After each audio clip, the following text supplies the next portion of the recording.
almost indescribable how it feels to be over enemy territory with injured crew members, airplane on fire, engine on fire, and the German fighters keep plowing through us and shooting us up.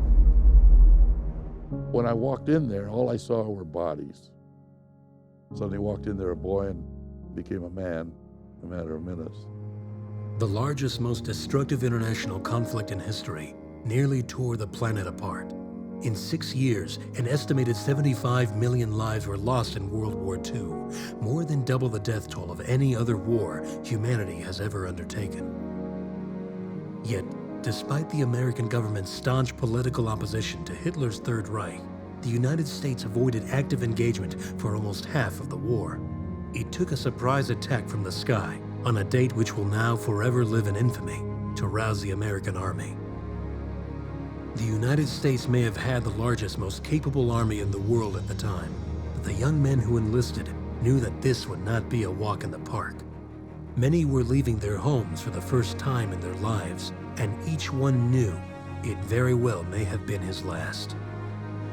The invasion of the beaches of Normandy is most commonly remembered as a symbol of the American war effort and ultimate triumph.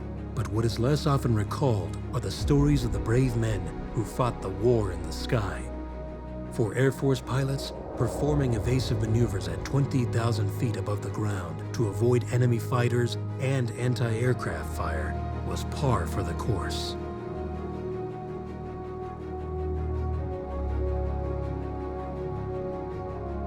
For the brave men in the 8th Air Force, battles were only one more thing to worry about. Every day was a matter of life and death, where the thought of never returning to their families was always present.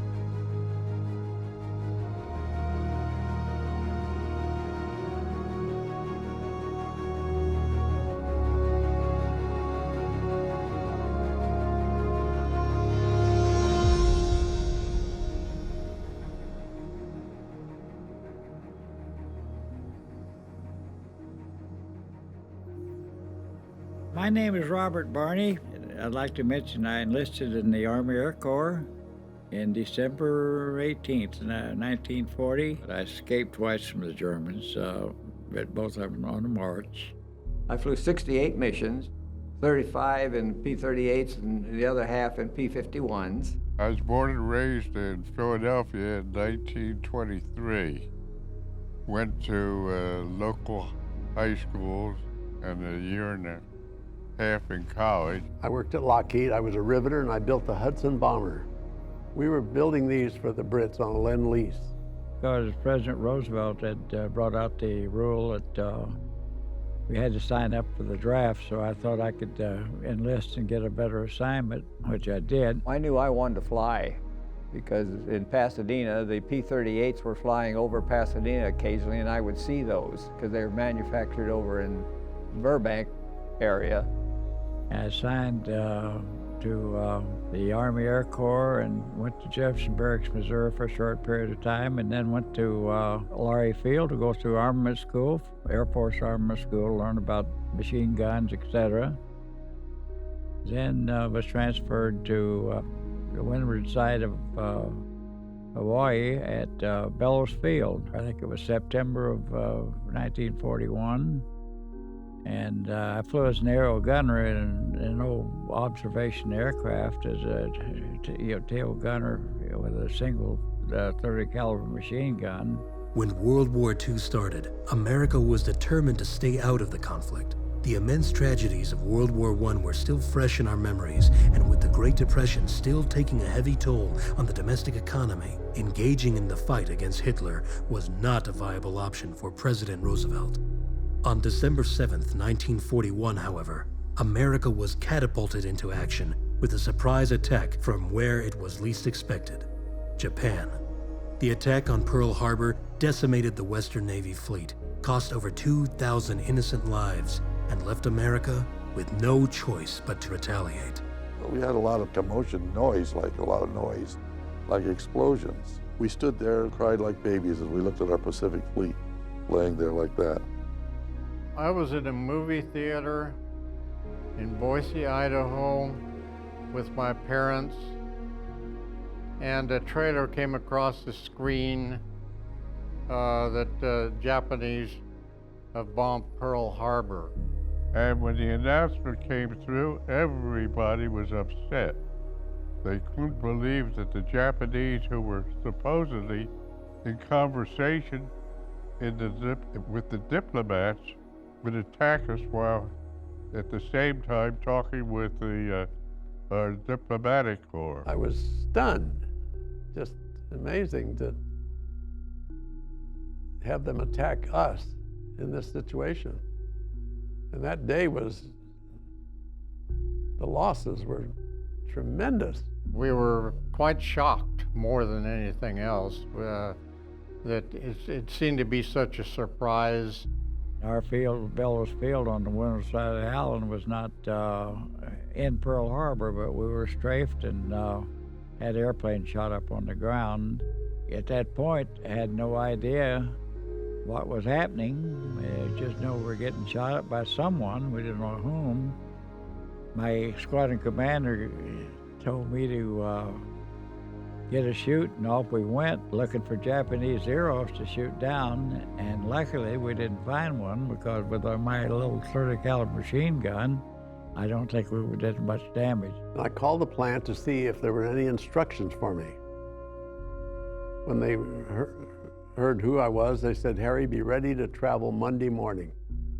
So we're going to move many of the airplanes here, the Hudson bombers, to Arizona, Higley Field. We did miss the Japanese because they'd gone back to their ships, and so we went back and landed at Bellows Field, and we were so bewildered. We had no idea what had happened, who they were. Everybody said, "Let's sign up. I'm gonna go here.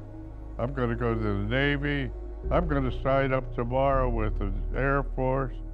And that was the sentiment on the bus on the way back to Philadelphia. Consequently, we all went back to school. People were dropping out of class and enlisting in the various services. I think just about everyone knows the rest after Pearl Harbor, how things turned out.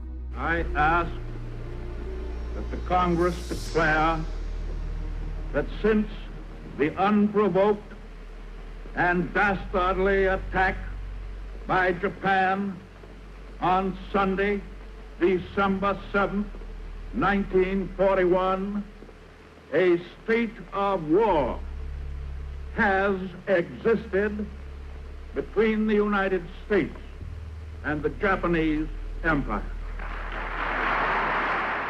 It didn't take much convincing from Roosevelt. After the attack on Pearl Harbor, brave young men from across the country were more than willing to join the cause. In fact, despite the protests from their parents, most were itching to take up arms against the Axis powers. Bound by ties of incredible patriotism, America's young men were determined to avenge their fallen comrades. At the urgence of my parents, they wanted me to seek a deferment. Farmers could be deferred for farming was considered an important part of the war effort. When I went down to enlist, the line was around the block. I mean, it took several hours just to get to the window. In April of 1942, that was about 4 or 5 months after the Japanese bombed Pearl Harbor, President Roosevelt lowered the age from 21 to 18 for flight training. And so I enlisted in 1942 to become an aviation cadet. When I got back to the plant, I got very concerned about my hearing. So I went to the head of the department and I said, "I need to be in final assembly." And they said, "Harry, you're winning the war. We cannot lose you. I've given you a deferment. You'll have deferments till the end of the war if you'll just stay and build these planes." So I said, "Is that your final decision?" He said, "Yes." I said, "I quit." Now I'm subject to the draft. A few months into that deferment, patriotism got the best of my farming experience, and I rode my Harley Davidson to Boise, Idaho, to the draft board, and I asked them how soon I could be on the road into the service. They said to be back here next Tuesday at such and such an hour, and I'd be on my way, and that was fast enough for me. After a few more months, I decided I'd try to do something besides ride a 30 caliber machine gun, an 047, and I applied for flight training in the Air Force. They didn't call me till November, and I went to Santa Ana at a classification center. And that's where you determine whether you're going to be a pilot, co-pilot, or a bombardier. To me, was the best place to be would be a pilot in the Army Air Corps or the Navy, either one, because I had wanted to fly, and I like to fly, and I still fly a little bit these days. I went to Lakeland, Florida for pre-flight school, and on to Greenwood, Mississippi for basic, and Stuttgart, Arkansas for advanced flying school, and at that time got my second lieutenant's commission. And there's where they create an ego. You must have an ego to be a soldier and be a pilot. You got to think that you can meet the enemy and beat him. By the time you get a leather jacket and a silk scarf, you're starting to walk with a swagger. And it's so important of who you are. I became a tail gunner at age 19. From Amarillo, Texas, I went to Kingman, Arizona for gunnery training, learned how to all the mechanics of a 50 caliber machine gun. Spent about a couple of months there, and then from Kingman, Arizona, I went to Avon Park, Florida, where I met my crew, the fellows that I would be flying missions with from England over to Germany. I went through pilot training and got my wings in May of 1943. Then went to Moses Lake, Washington, and picked up a crew of 10 after taking transition in a B-17 aircraft, which is a 4-engine bomber. On first blush, when you see that B-17, you think, it's beyond me. But within 5 hours, you own it. Training equipped a man with the skills necessary to survive in combat. But only true combat could teach a soldier how to win a war. And as many young soldiers, especially those fighting in the 8th Air Force, would discover, a true dogfight was often nothing like a training mission. And started flying missions, bombing Berlin and Italy and places in Europe. Our job was to keep the fighters away from the bombers. And if we could sight the fighters first, we would attack them before they could hit the bombers. The CO calls me in the beginning, and his name is Looper. And he said, I've been looking at your past, your background. He said, I like what I see. He said, I think I'd like you to be a lead crew. And he said, let me tell you what you get if you become a lead crew. On your 6th mission, I'll give you your 1st lieutenancy. And on your 16th, I'll give you your captaincy. And then after 25 missions, if you'll sign up for another tour, I'll give you a majority and you won't have to fly. How's that sound? I said, oh, that sounds fine. So I started that program. To be a lead crew, there's so much practicing. Whenever the mission doesn't fly, they give you a practice mission. So you're absolutely starved for life, for sleep. Crew was just kind of a mishmash of mothers, boys, and awfully young kids. Now, I'm not that much older than they are at that time. I'm 23. But I've got the responsibility of taking care of all these guys. I shot one Messerschmitt 109. He just got in my way, and I happened to pull the trigger, and it happened to hit him. It was more luck than accuracy. I found that to be a very exciting endeavor because every time we went out, we were shot up pretty good by either German fighters or German flak. Their flak guns could reach us at about any altitude, and they had a lot of them spread around Germany. So we had some pretty good air battles there. We shot down a lot of German fighters, and they shot down a lot of our planes. Can indicate how stupid mistakes can almost kill you in some of these missions. In one in particular, in a P-51, we had gun heaters on the guns to heat the guns. Because up there, it's 65 degrees below zero up there. And that's cold. If you touch your bare hand onto the airplane aluminum, you'd probably lose your hand. It would just freeze it there. But anyway, I forgot to turn the gun heaters on at low altitude. But so when I got up to altitude, we got into a dogfight, and my guns had all frozen up because I hadn't turned on that gun heater. And they were chasing me, and I couldn't do anything but try to get away. I couldn't shoot back because my guns were all frozen. And one of my squadron mates, he shot one off of my tail, so that way we finally got home.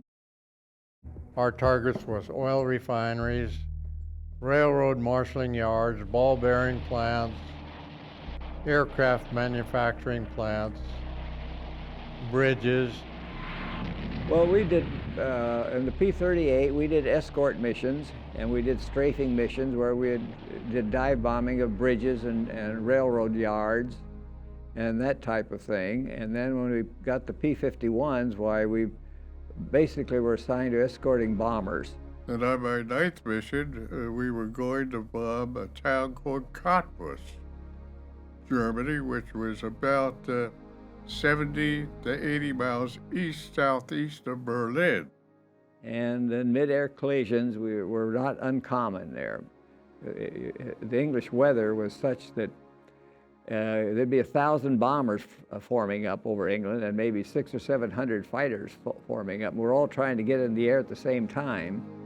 And then many times you'd break out of a cloud and I'd be looking right on the belly of a B-17, maybe 10 feet above me. So I'd have to dive back into the clouds to get away from them and hope I didn't hit anybody going down. Unfortunately, training and expertise were often not enough. Fighting while airborne in Germany was, on a good day, a matter of both skill and luck. For even the most skilled pilot, the possibility of any of 1,000 errors or accidents was never far away, and even one could send a plane spiraling out of the sky. And for many young men, being shot down was only the beginning of their journey. We were losing 60 airplanes a day from the 8th Air Force. Now that's a lot of planes. It's 60 men also. There's 10 in each plane. Our target for that day was at an oil refinery at Luskendorf, Germany. And about 10 minutes before target time, we were encountering a lot of aircraft, 88 millimeter shells that were blowing up in the sky. The Germans were shooting at us. I was shot down on my 18th mission on a mission to Berlin, and I was hit by a German flak, knocked out of formation, and the German fighters ganged up on us and shot us up pretty good. Another B-17 in our squadron got hit and came down upon our aircraft, and the propeller severed the tail off. So I'm separate from the rest of the crew. I didn't know that at the time because I immediately become unconscious. We had the assignment to feint toward Berlin, skirt the anti-aircraft ring of fire, and drop down to 10,500 feet. At that altitude, the anti-aircraft fire became quite intense. We had to open up our formation. And finally, my navigator said, "Harry, look over here to the left." And I look over to the left, and we're on a collision course with another group of planes, what they call shuffling the deck. They went up and over, and I went under. And just at that moment, the upper turret gun was firing, and I'd never heard it fire before. It's right behind the pilot. And I looked off to the left, and I could see a 190, Focke-Wulf 190, was pumping 20 millimeter shells right through the window into the instrument panel, just tearing it up. And I thought, I'm not getting hit, but I knew that the war was over for me. And I thought, I mean, it's strange that I'm not getting hit. And then suddenly the plane went into a vertical climb. We won't go up very far. It stalled out, did a hammerhead. Fire broke out in the cockpit. My co-pilot got up to go down, and he just melted there. And I sat there and I reflected, gosh, here I am, just all this training, 7 missions, and it's over. On the last black shot, here comes the Messerschmitts, and they shot our plane, and they raked it from the nose and top turret, and the 2 engines, between the 2 engines on the right wing. And German fighters were just terrific. I mean, those guys, I have a lot of respect for them. They, I like the way they would queue up. When you're flying a large group, they find maybe we got 1,000 bombers in the air. They find a group that's got the loosest formation, and they would fly with the same heading you are, maybe a couple thousand feet higher, and they get maybe a mile and a half or a couple of miles ahead, and they split S, as we call it, turn upside down and go right through the formation head on. And then when they did that, chances are we'd get them, but they'd always get a bomber. So, you know, we had so many bombers going over there to hit them with 1,000 bombers or up to 1,500 bombers on one mission. That we finally killed them with numbers. But we had to kill them in numbers. Every mission was a challenge in itself, because you're taking off maybe 1,000 gallons of gas in that airplane and bomb loads, and just to get off the ground was a miracle with them. But on one particular mission, October 30th of 1944 is Halloween, or day before Halloween.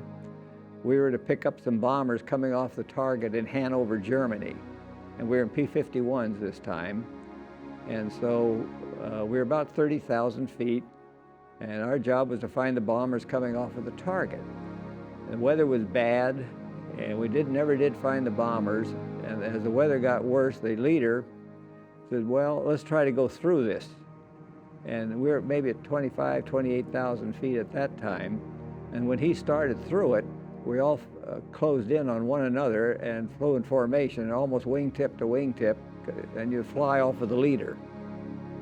And we got into this stuff, and then that's the last I saw of the 3. There were 3 other fellows besides me. There was 4 in the flight. And the first thing I knew something was wrong, I was in like in a bottle of milk. You couldn't see anything. It was in a big cloud bank.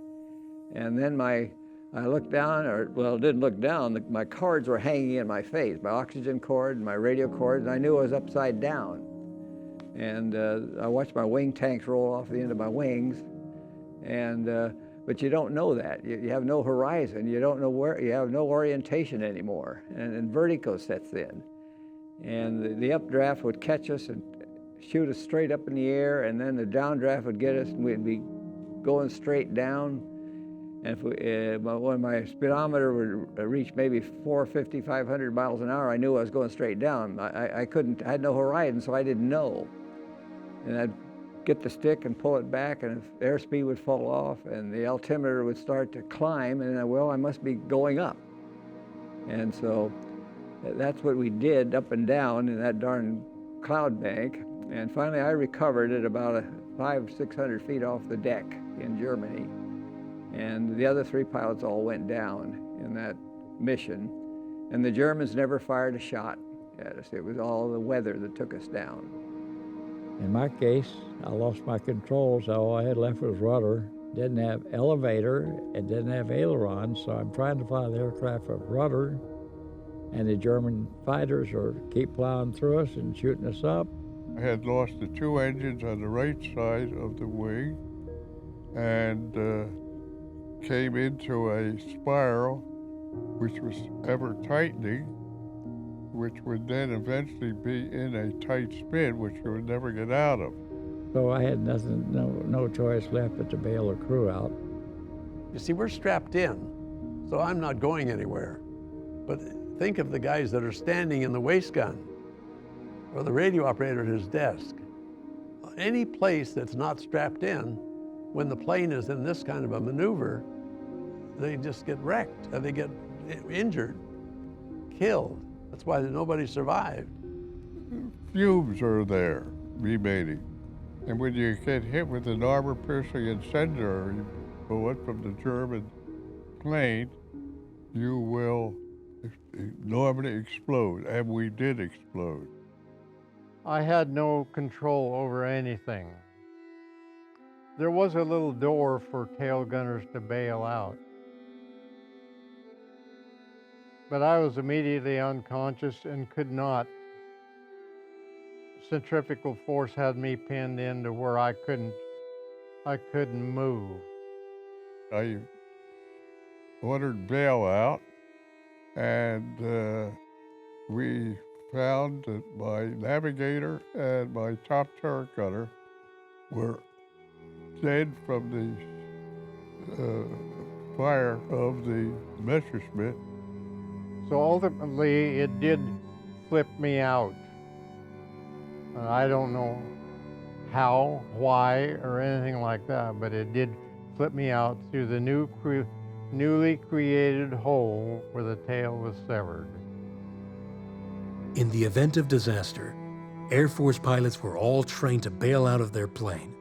The goal was to save as much of the crew as possible, but at speeds of over 700 kilometers per hour, a mid-air bailout was one of the most dangerous maneuvers a pilot would ever have to attempt. Fortunately, we got the whole crew out except my radio operator. He's the only one that was killed in the air. But just about everyone got injured a little bit, but all in all, I think we were pretty lucky. I really didn't know what happened to the rest of my crew, or I didn't even think about it, really. I was concerned about myself at the time. My primary bailout was a Bombay, but I couldn't get back there because the top turret was twisted up and from enemy gunfire and that type thing. So I bailed out of the nose hatch, which is pretty small, but I was a pretty skinny little guy then. On my way out, I must have hit the Bombay door, became semi-unconscious, I guess, and do not remember pulling a ripcord for my parachute. Because we had been briefed pretty well by people that experienced in parachuting, that it's a good idea for a lot of reasons to delay opening your chute. So what I did was I pulled a ripcord and held on to it. And when I bailed out, because I didn't have the arms to guide me, and it gave me an airfoil of sorts, and I just spun like a top. So what I would do would hold my chute with my right hand, put my left hand would stop, just almost immediately stop spinning. Just that, because you're flying maybe 120 miles an hour, you're maybe falling at speed. And then we spin everything, switch hands and so forth. Just a few thousand feet above the earth, I decided, I awakened, I decided, maybe I better figure out how I'm going to land. When I saw the ground moving toward me, I just dropped my arms and chute opened, and I floated on down to safety. With my chute open, I found that my arms were pinned above my head. I said to myself, there's something wrong here. And there definitely was something wrong, because I looked down like so, and I could see my leg straps flapping in the wind.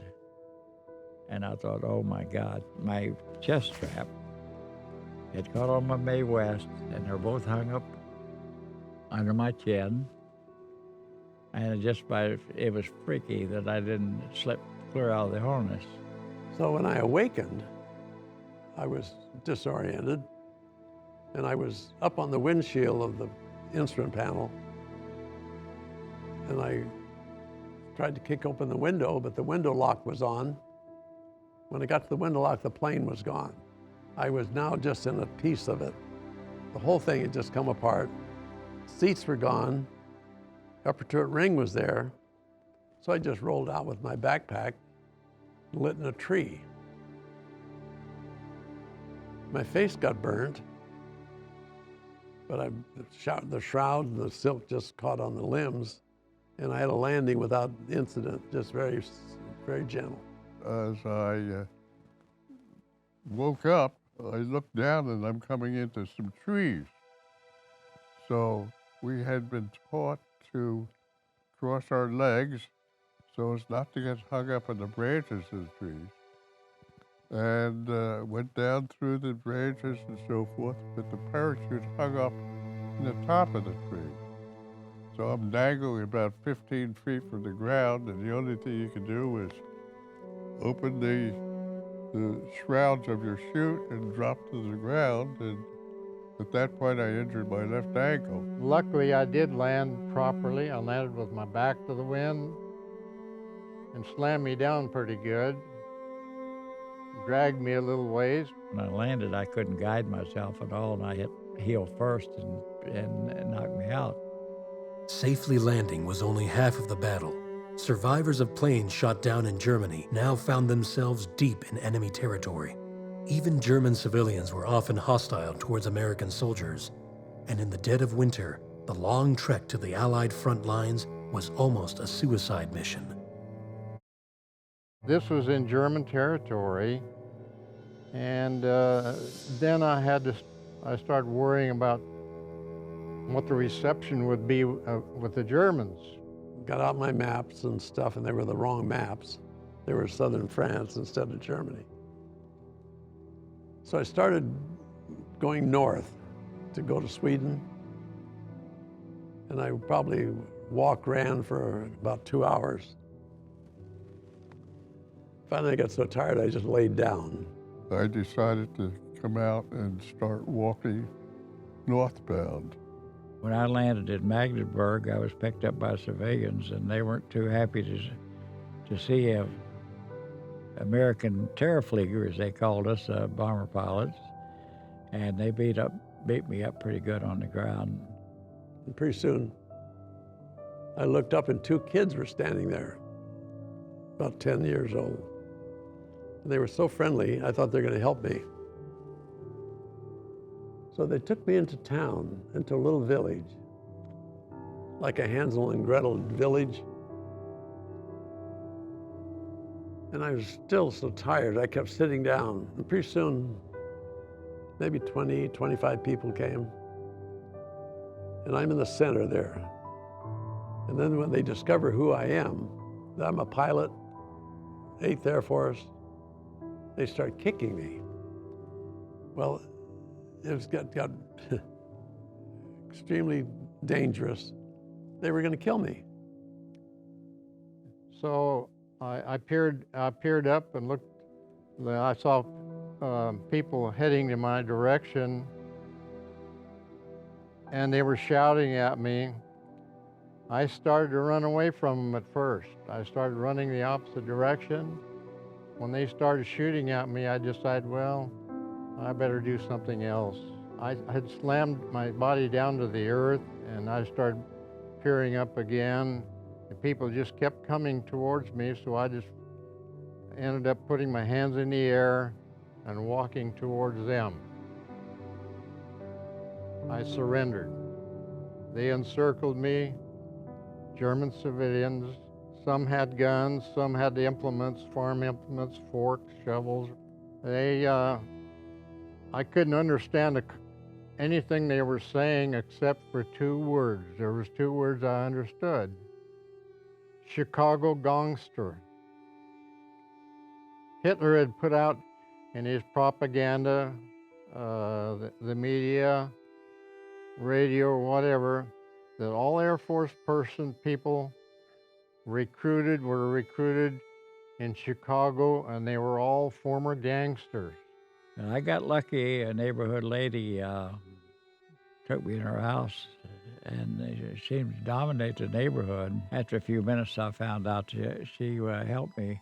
I think the reason she helped me is because she had a son that was a POW in the United States at New Mexico. But that was a big break for me because A lot of the people got killed that day that was on that same mission. And it was a lot of people that I knew were killed when they landed. Fortunately, there was a guy there with a gun, an old man from the Wehrmacht, and he fired the gun into the air and then came and pointed it at them, said, "Leave him alone." And as it turned out, he had two sons, one on the Eastern Front and one on the Western Front. And he walked me to a Luftwaffe base. Anyway, I was hoping this lady would call the Luftwaffe, which is German Air Force, to turn me in, but she didn't. She called the civilian police, and that scared the hell out of them because the civilians is who you certainly the ones you don't want to get taken prisoner by, because there's a good chance that they would kill you. They made me disrobe all my clothing off, down to my long underwear. They shredded the fleece-lined suit, the electric flying suit, and I was allowed to put on the bare necessities. I determined by their motions that they wanted me to go to a nearby village, me leading the way and them following me, and frequently why I was kicked in the rear and spat upon. One fellow pulled his gun down and was going to shoot me, and another fellow hit his arm, and the bullet rifled up into the sky. They took me to this nearby village and put me in a garage. I was apprehended by a forest ranger who had a rifle with a scope that could have followed me for 50 miles.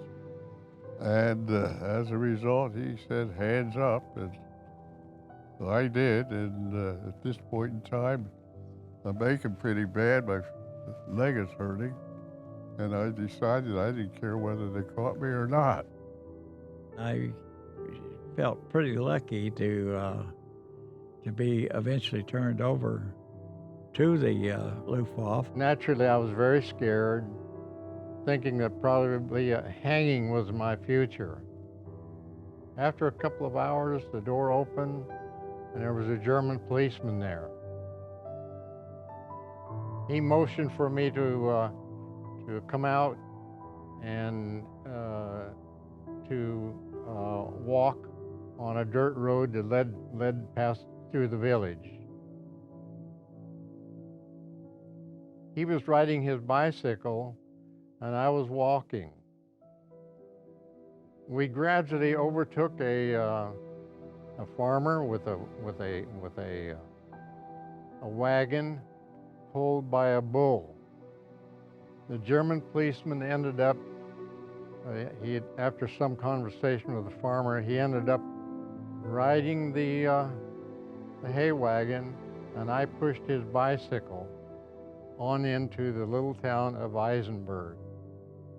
Once captured by the Germans, an American pilot was officially a prisoner of war. While the Geneva Convention did offer them some protection from torture or execution, enhanced interrogation was a common experience. The Germans tried to extract any information they could from their prisoners, and they were very efficient. When we got to Eisenberg, I was taken into the police station and shoved into this cell. The German guard left, and just a few minutes after he left, I started getting alarmed because there was a lot of prying on my door. People were trying to get the hinges off, get the door open or something, and I thought, well, they're trying to get me out and hang me. I thought that was my thinking. They transported me to the interrogation for all officers at the Frankfurt on the Oder. I don't think I got very much sleep that night. I'm sure I didn't. The next morning, I was taken down to headquarters and was shown scorched parts of my aircraft, like oxygen masks, not oxygen masks, oxygen containers, and scorched dog tags or identification tags from some of my crewmen. And they wanted me to identify these. I decided at that time I might be the only survivor of this incident. When we're walking along, this old guy kept saying, "For you, the war is over," and he was actually joyous. Not everybody embraced the war, particularly an old guy like this. Thought Hitler was a madman. And when we parted, we actually had simpatico and we embraced, and he wished me well. I didn't understand German, he didn't understand English, but we understood each other. We ultimately came to a place near Frankfurt, Germany called Oberrussel. We had to detrain, walk maybe 100 yards through rubble, get into the station proper, and there was a gal there serving potato soup. And I hadn't eaten for a couple of days, and she came over and offered me this soup. And I said, yeah, I'd take one. So I wolfed it down, and she said, would you like another? And the kindness, it got to me. I started crying. And she took me in her arms and acted almost like a mother. It was just the most wonderful experience where the enemy holds you. And I had two occasions, the old man and this woman. It's just hard to explain it all. There, after a day in a little cell with some sort of soup, they let me into an interrogator. And we had heard about this place in training in the United States as being an interrogation center where all prisoners of war had to go through this camp and be interrogated almost daily. I was there for 9 days. The British had briefed us that don't be surprised at anything the German intelligence knows about you, because they have the best intelligence in the world. And I found out later that what that said was certainly true. Everybody would be placed in isolation, small cells, and the Germans would try to extract information from you. The one thing that he was trying to find out, where was the 10th man of the crew. They had accounted, after picking up the rest of the crew, they wanted to know where was the 10th man. What happened? We were only flying with 9 men that day, 1 waist gunner short. And I guess it drove them nuts that they would have a airman roaming around Germany that they couldn't account for. They could speak very good English. Some of the things they wanted to know, as I remember, was where you were stationed in England, what your target was for that day, what kind of a plane were you flying in, and a lot of different things that actually a tail gunner would not have any answers for at all. Several times they asked me lots of questions, and I would say, I can't give you anything but name, rank, and serial number. And that made them pretty unhappy, and they would do things to aggravate me, like turn up the heat in my room and stuff like that. And our argument was that we didn't know anything more, and under the Geneva Convention, that's all we were entitled to have to give him. When brutality did not yield the answers they wanted, German soldiers often tried more creative tactics. The Germans offered me more food if I would divulge more information. And I almost caved in because I was getting quite hungry at that time. They finally brought me in and offered me a drink of wine, and I wouldn't take it because I know I've got a loose tongue when I have a few drinks. About the 7th day in this small cell, the interrogator came in. He carried a large folder. He had the answers to everything that he had asked me. So actually he was wasting my time and I was wasting his. He never did get anything out of me other than I was with Looper. There's nothing they can do with the information while you don't know anything. It's just a game they play. When I told him the last time, I said, I can give you only name, rank, and serial number. He started in, he told me things about myself that I'd forgotten. He told me where I went to high school, told me what sports I participated in, where my aircraft was parked in England, and all kinds of things. And I was flabbergasted. I couldn't believe what I was hearing. And there was 3 or 4 young German soldiers in there. One of them could speak English pretty good. He started asking me questions that didn't have anything to do with warfare. Some of them were Adolf Hitler's picture, a painting of Adolf was up on the wall, and I had glanced up there. This fellow noticed this. He said, do you know who that is? I said, yes. What is your opinion of him? Well, realizing my perilous situation, I didn't have any opinion at all. Then they started grilling me about cowboys and Indians, Hollywood. From there, I was taken to my first prison camp at Wetzlar, Germany.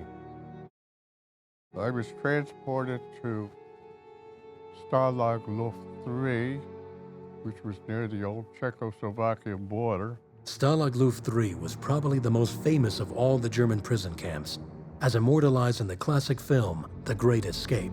Over 11,000 Allied men were held in the camp between 1942 and 1945. For them, the war was over, but their troubles were only just beginning. As a prisoner of war, a soldier was afforded the luxury of knowing that he was relatively safe from harm.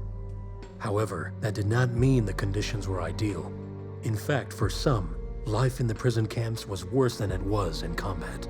It was called a transitional camp, and I was only there for about probably 3 weeks.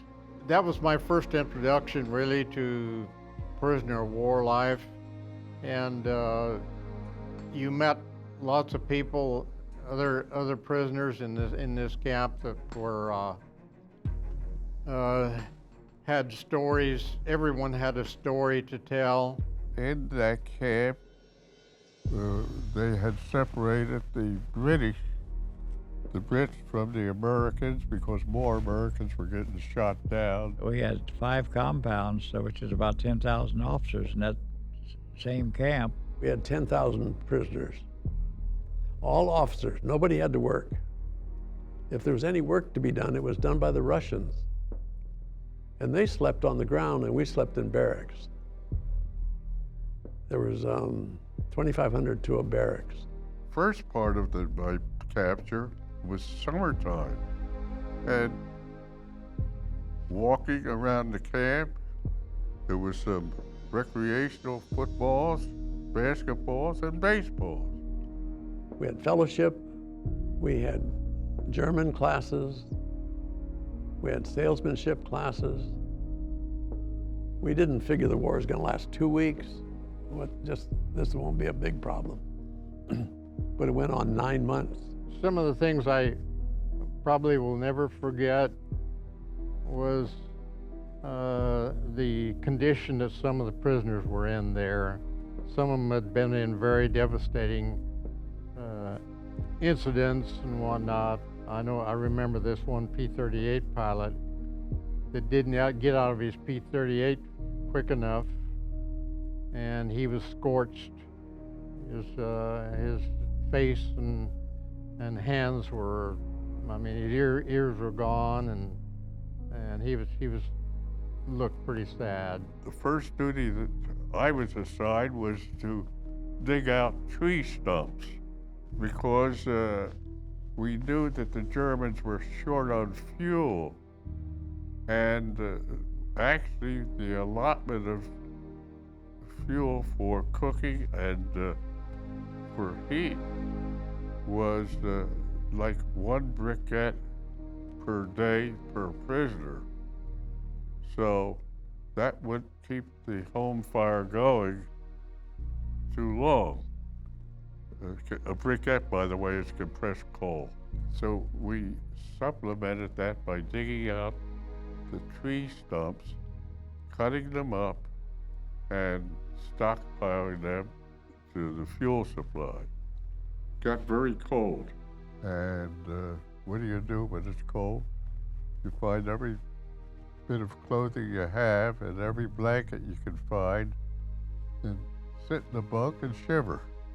The only time you really got out of your bunks was number one, the first thing the Germans did in the morning was roll call. And the last thing in the afternoon was roll call. I found myself feeling sorry for myself and walking the fences, and we didn't have to work, a lot of idle time, and so it was frustrating. I was wondering why I was there, or why. In a way, I was also wondering about my buddies that I worked with for 6 months or so, why they had to die and I'm still alive. I always had that on my mind also. I got down to 115 pounds. I normally weigh 165. My upper arm was the same size as my wrist. So you can see we really lost a lot of weight. We'd look at each other and we could count all the ribs. We lived on the grace of the American Red Cross through the Swiss Red Cross distributing some food parcels. Red Cross parcels were delivered to warehouses near the prison camp. And we would get a Red Cross parcel occasionally, one parcel for 2 men. There was different products in Red Cross parcel. I remember powdered milk, cheese, meat, soap, cigarettes were some of the items in there. After a couple of weeks there, maybe 3, I started hearing the Allies' guns, artillery and whatnot again. And we all kind of imagined that the Germans would let us go and that we'd be overtaken by the Allies. This didn't happen. In the dead of winter, moving from one prison camp to another was not an easy task. Soldiers had to walk tens of thousands of miles through the snow in below zero weather, and the marching was always done at night. For many prisoners, the transfer order was a death sentence. Early 1945, the word came down from Adolf Hitler to march us out. The Russians were making an attack from the east, and their target was Breslau. And having been not too far from Breslau in this camp, they decided they would have to move us under the terms of the Geneva Convention out of the line of fire. That was in February. Himmler had instructed our CO, the German CO, a major, that had been an instructor in Santa Barbara, to kill the prisoners. And that's when they stopped the food. And we felt that we were mostly bedridden by that time. We felt they were going to burn the camps. But our CO, who was Zemke, knew of this instructions. And this German major told Himmler, come and do it yourself. He wasn't going to do it. So that was kind of an iffy situation. We had to evacuate it was at late in the evening, and it was a blizzard. At midnight on the 26th of January, they pulled us out of the barracks, half foot of snow, 30 below with the wind chill. And they gave us 30 minutes to fall out. We fell out in the blizzard and stood there for a long time before one day I said to myself that I can't hang around here too long because it's something I hadn't mentioned. I had a infested toe from an ingrown toenail, and I said, I can't survive a march, so I'm going to step out of line and hope I can make it, because I figured I'd rather be shot than die on the march in a blizzard.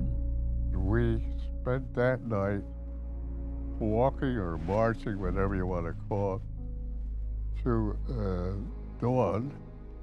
When dawn came, we spent the first night in the ditches on the side of the road because we would not march at the daylight due to the possibility of being shot by our own Air Force. Even for those prisoners lucky enough to be transferred via train, conditions were dismal, all without the knowledge of an eventual destination. One particular day, we were all taken from the camp to the train station, Wetzlar, and we all boarded boxcars.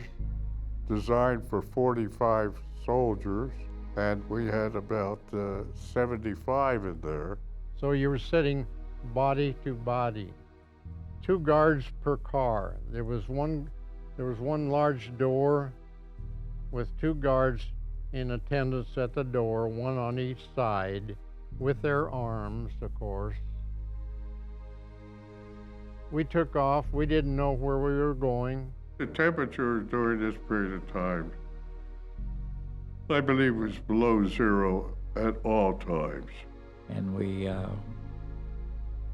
started down the railroad track, scared to death when it wasn't going to happen to us. We didn't know where we were going to the concentration camp or what was going to happen. Were they going to take us someplace and shoot us, or what was going on? The train was very slow en route. It was one of those old coal burners, steam engine. Oftentimes it would pull into a wooded area because Allies were looking for trains, and it had been known that oftentimes they would strafe trains. It was only about 120 miles or something like that. It took several days for us to get there. I had an very infected foot there that was had that operation, and I had to standing room only. So I tied my blanket to the sort of a little rafter inside the boxcar, would hang on because there's some pretty sick people that had to lie down, and we tried to make room for all we could.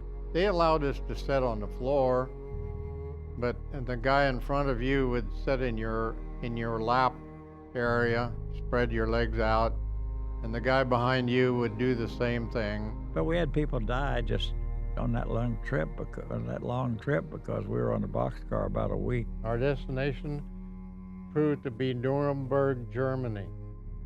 Now, the camp in Newberg was an abandoned Polish work camp. The camp at Nuremberg was originally left to rot after larger camps were built to house Polish prisoners. But after Operation Barbarossa, the massive influx of Russian prisoners necessitated its reopening. Soon, American prisoners were sent as well. The camp was never remodeled to accommodate the larger numbers. It was sort of a hellhole. It was a pretty bad place. When we finally got unloaded there and marched in, we found our group from our compound at Stalag 3, which is our main camp. And I was lucky I hooked onto that group and was with them for several weeks. At Nuremberg, I was in a barracks. The barracks were very crude, of course. They had probably been utilized for other reasons before they made a prison camp out of it. My bed was the floor. I didn't have a regular bunk or anything. My bed was the floor, and we were always a little cold and hungry. We did find out that some of the prisoners that had been there for many years, some of the English and French prisoners, had garnered enough parts to a radio, and they made a radio. The Germans never did find out about this radio. They listened to BBC every evening. And the news would be passed around ear to ear about how the Allies were doing. This news was one thing that really kept us going, because we knew that the Allies were really forced them, and And of course, the German version of news was a lot different than what we were hearing. They were always winning and telling about how many Americans were killed and things like that. As many prisoners would find out, German guards were only one of the dangers to life as a POW. Allied fire could be just as dangerous. One night, the British Pathfinders came in and dropped flares around the marshal yards. And the English Lancasters came in one at a time and started to drop bombs in the marshal yards. There was no severe damage to us in the work camp. You were afraid of your own Air Force. I remember in Nuremberg, 2 different times when I was there, the English bombed the city of Nuremberg, which was, the prison camp was just on the outskirts of Nuremberg. They bombed it at night, and it was everybody was being very religious and pulling blankets over their head and laying on the floor, figuring that if one of those bombs would land in the camp, that would be it, you know. However, the next morning, the 8th Air Force contingent came in and dropped a pretty heavy concentration of bombs, and they caught an ammunition train, which I guess was the target to begin with, in the marshal yards. And this ammunition train exploded. Our barracks that we were in went sideways from the explosion, and we were actually looking up at clear blue sky. After a couple of weeks there, we started hearing the Allies' artillery again, and we hoped again that we would, Germans would let us go. No such luck.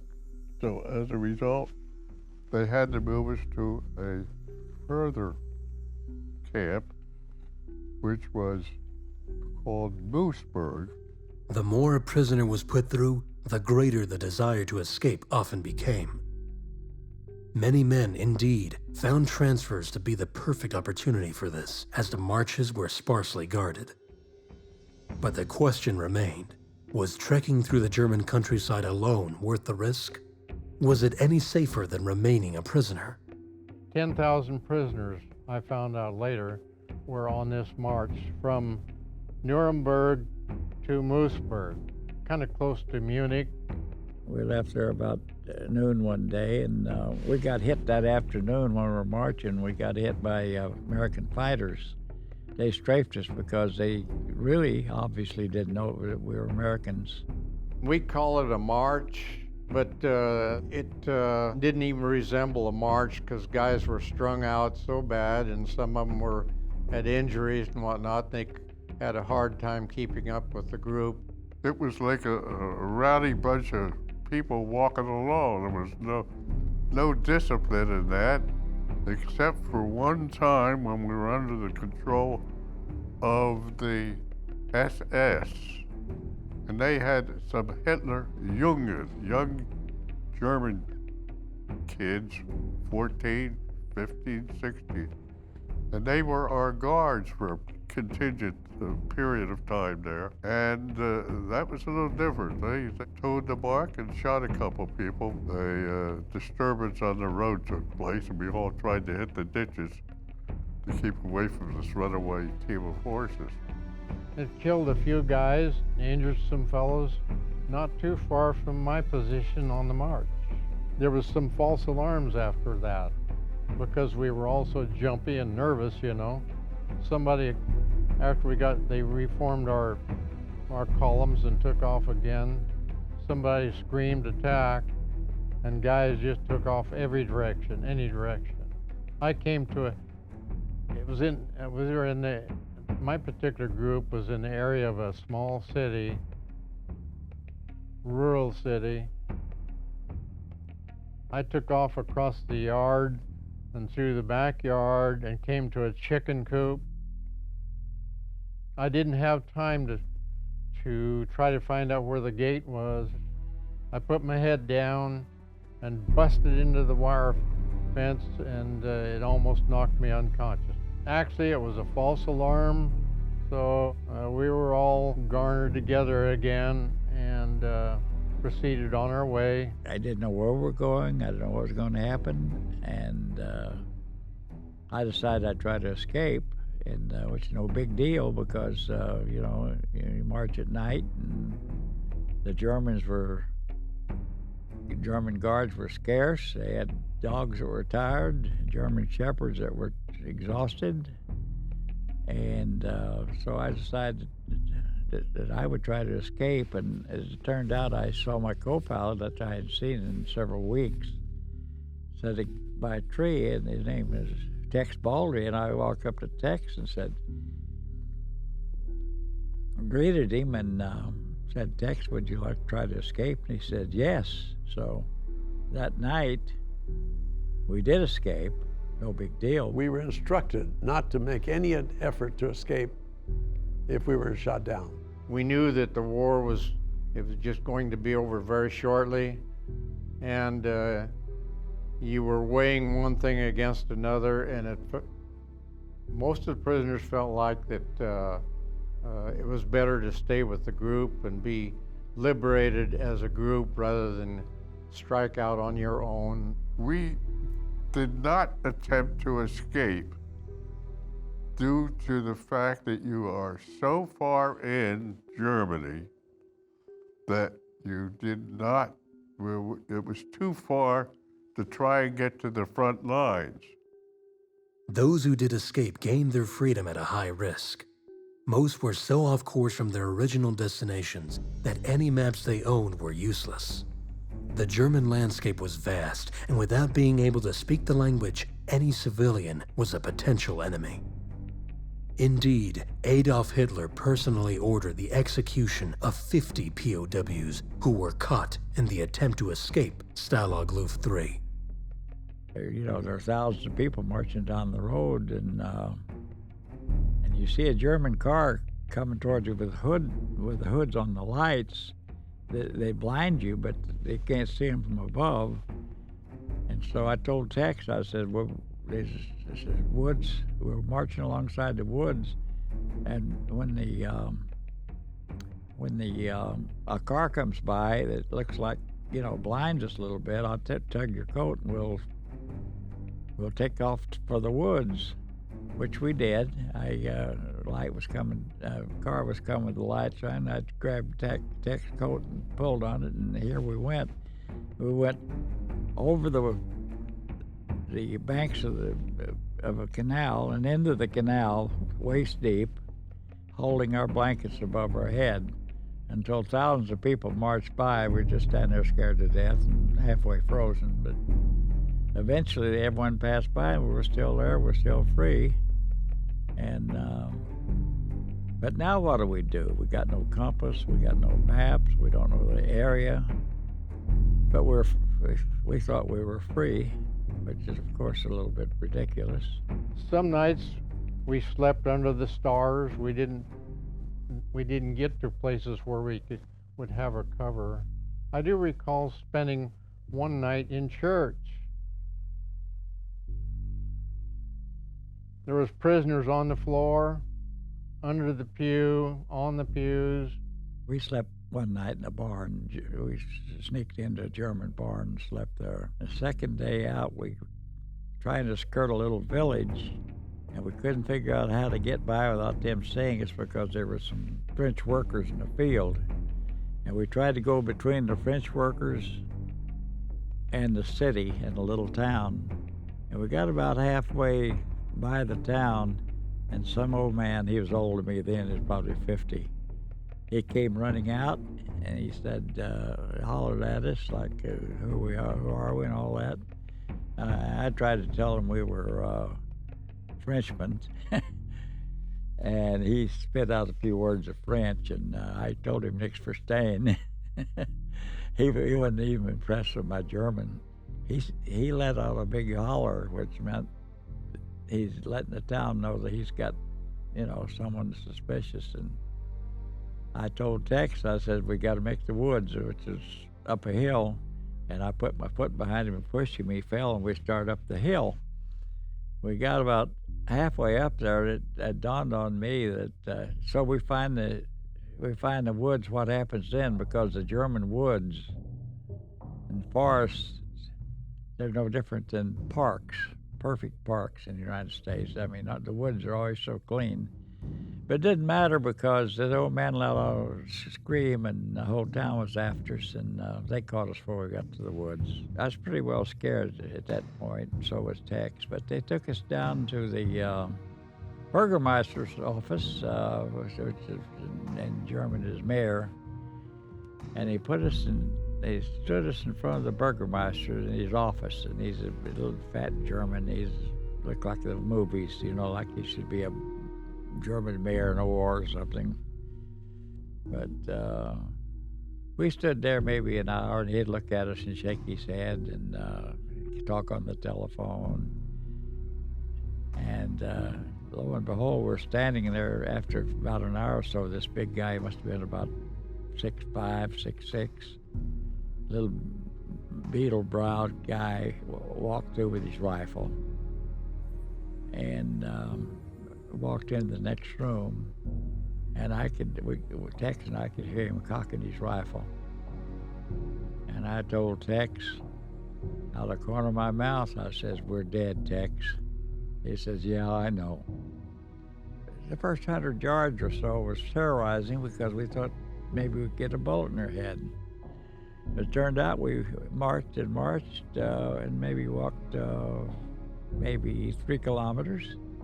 And we looked ahead, and in the barnyard there was a bunch of soldiers.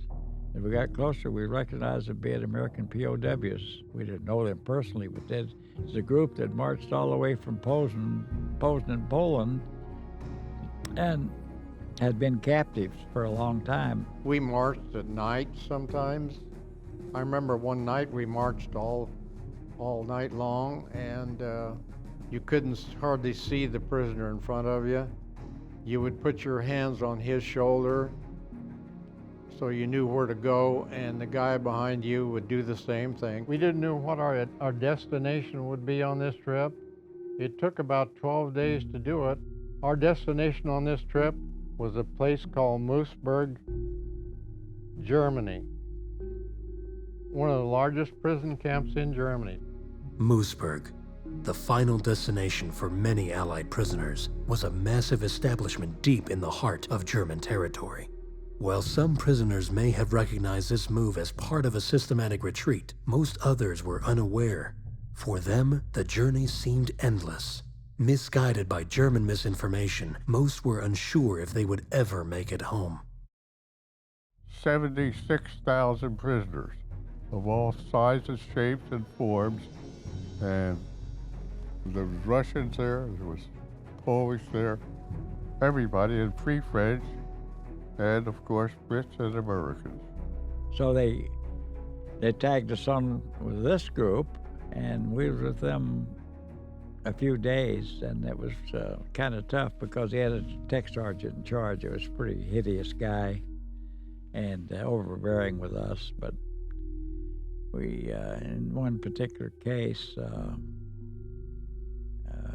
we fell out. We'd go to a German bar and sleep, and then we'd fall out the next morning, and they'd count, and they counted. They came up short one man, and this German tech sergeant walked back in the barn, took a pitchfork and went to work punching in the hay, and we let out a scream, and we knew that he'd got his man.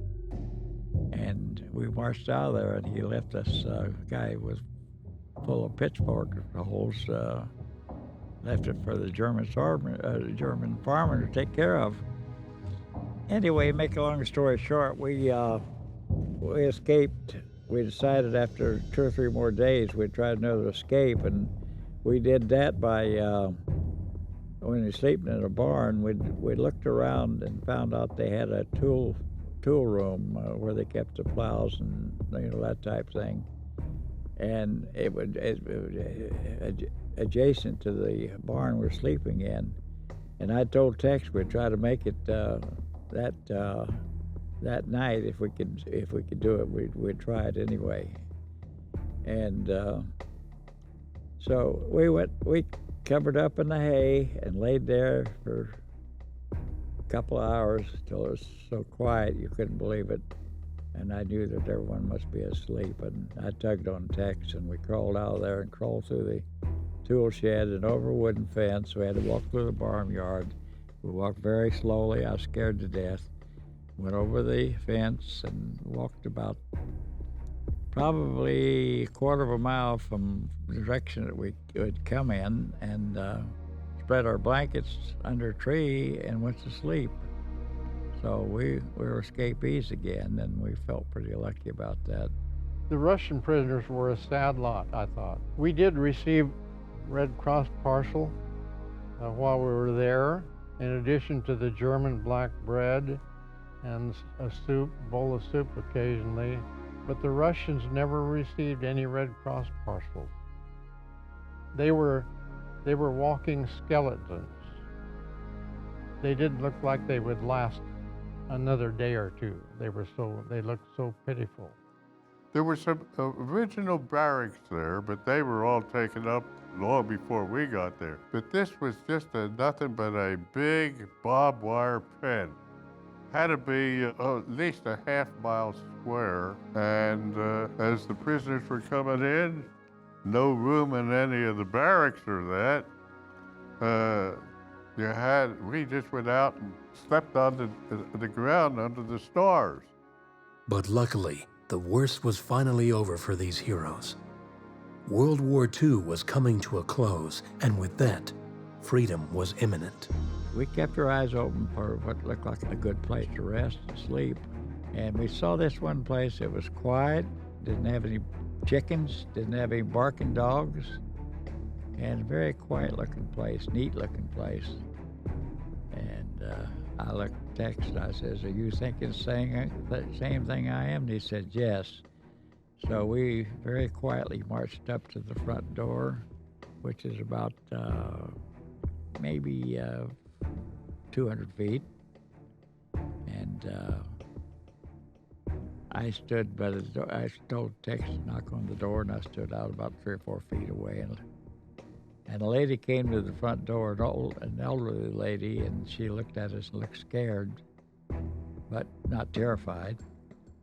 And I said real quick, I said, "Ich Krieges Gefangenen," which just tells her we're prisoners. And that seemed to relax her a little bit. And but then her husband, the old man, came to the door, and God, he seemed to be tickled to death to see us. And he said, come and see. So we went in, and he says, "Come on." He wanted us to go to his basement with him. And a situation like that sounds terrifying, but we knew better than that at that point. You learn people. What he did was show us he had a telephone, and he could listen to British broadcasting, and he knew that Germany was in big trouble. And so I think he probably thought we could be insurance policy for him. At this time, we knew that the war, that we were about to be overtaken. Prisoners were knocking the fences down, and the guards were still walking their beat. They weren't paying any attention to what prisoners might be doing. There was a group of prisoners that even tore a hole in the fence to where they could go downtown. Moosburg was only about a mile away, the city of Moosburg. They went downtown and tore down the German flag, signed their names to it. I believe that flag is on display somewhere in the world. On the 28th of April, 1945, we saw one of our artillery, Little Elmer we called him, artillery planes come over the camp. And so we hung around there 2 days, and Tex was up in the bedroom they'd given us, and I heard him let out a gasp, and I said, "What's wrong, Tex?" And he says, "Take a look. we looked out the front door, and there was 4 German soldiers coming toward the front door. And the first thing I thought about doing was jumping out the window and running, and I think that'd be the most foolish thing we could do. And because I asked myself, what are German soldiers doing in a farmyard? As it turned out, they forced their way in. The Germans tried to stop them, but they came in anyway. So Tex and I just had to go downstairs and face them, and that wasn't easy.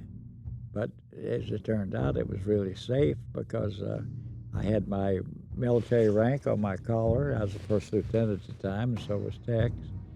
And I had my flight jacket on, and we told them real quickly. I said, we're ex-Kriegsgefangenen, and as it turned out, we were there several days with the German farmers and with the German soldiers.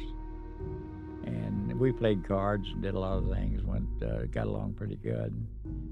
And strangely enough, they slept in the barn and we slept in the bedroom. Sounds strange. Sounds like fiction. It's not, but it isn't. It's true. On the evening of, I believe, April 28th,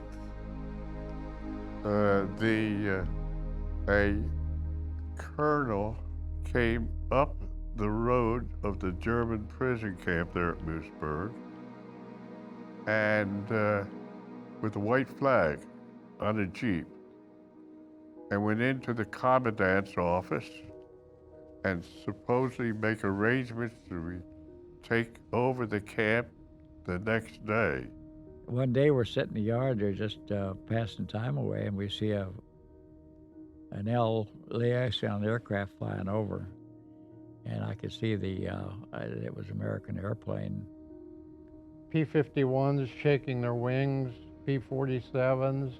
We knew at this time that it wasn't going to be long. And I told German farmer that I said, we have to check this out, see if that's an American aircraft, and if the Americans are anywhere nearby.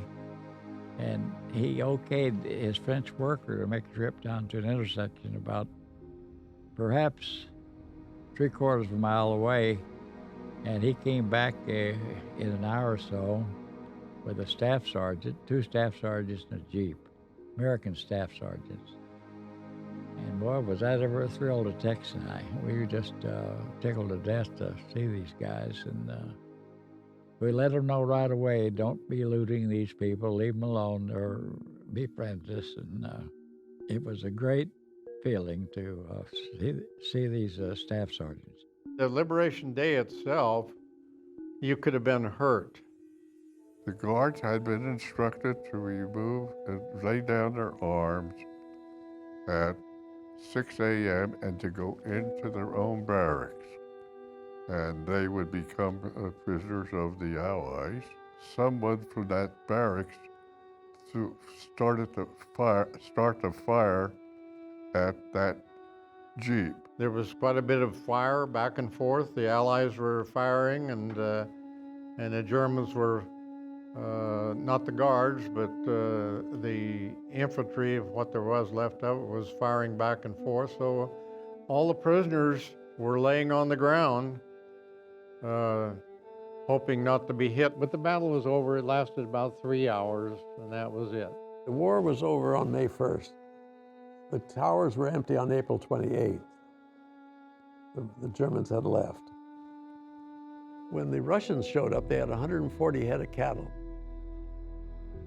And we started barbecuing, and it didn't work. The food we ate came right back up. The troops came in and started registering names and ranks of the prisoners, examining them from the standpoint of physical condition, and started to organize it. And I recall trucks, Army trucks coming into the camp, and the prisoners were so happy that they would inundate the trucks, and the first Jeeps that came through, you couldn't hardly see the trucks or Jeeps, either one, for the guys that was landing on them, looking for little extra food or what. They were just so happy to be liberated. We went to the 14th Armored Division headquarters, which wasn't too far away, and that belonged to Patton's Third Army. And boy, did they treat us with open arms. Boy, it was a big thrill. And it was one of the big thrills of my life to see these Americans again that were POWs. Within a couple of days, we were just sitting around doing nothing, and this bunch of German POWs came by. They'd been captured by the Americans, and lo and behold, guess who was in the front?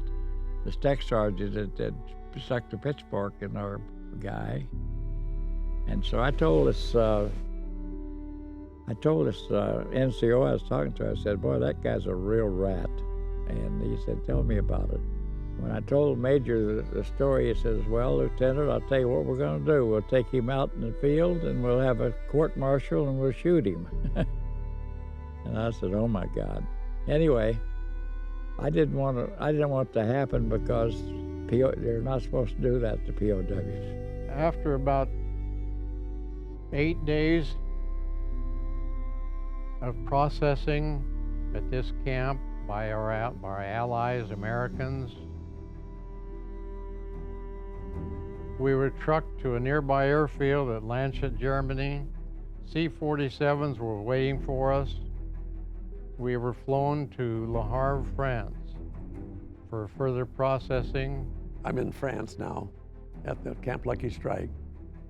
So I went out on hook the thumb of my ride to Le Havre. I get to Le Havre and they're loading boats with guys.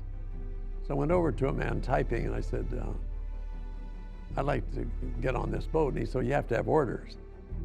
And I said, okay. So I saw a captain standing there. I went over to him and I said, sir, you got time for a war story? And I told him a war story, and he said, just a minute. He took me over to the same guys that cut this guy some orders, and they put me on the boat. I got to go home. And then I got to see my crew members again, so they were all alive, and I was very happy about that. I got home to my parents in June of that year, June 1945. I'm the sole survivor. 9 guys were lost that day. It was a pretty exciting adventure, no question about it. And all those years, or all those months, it's unbelievable. I did a book called Bulletproof, which turned out to be very successful because I was able to get in more detail on some of the aspects of the total operation. And that's about it, I guess. So take care, and God bless you all.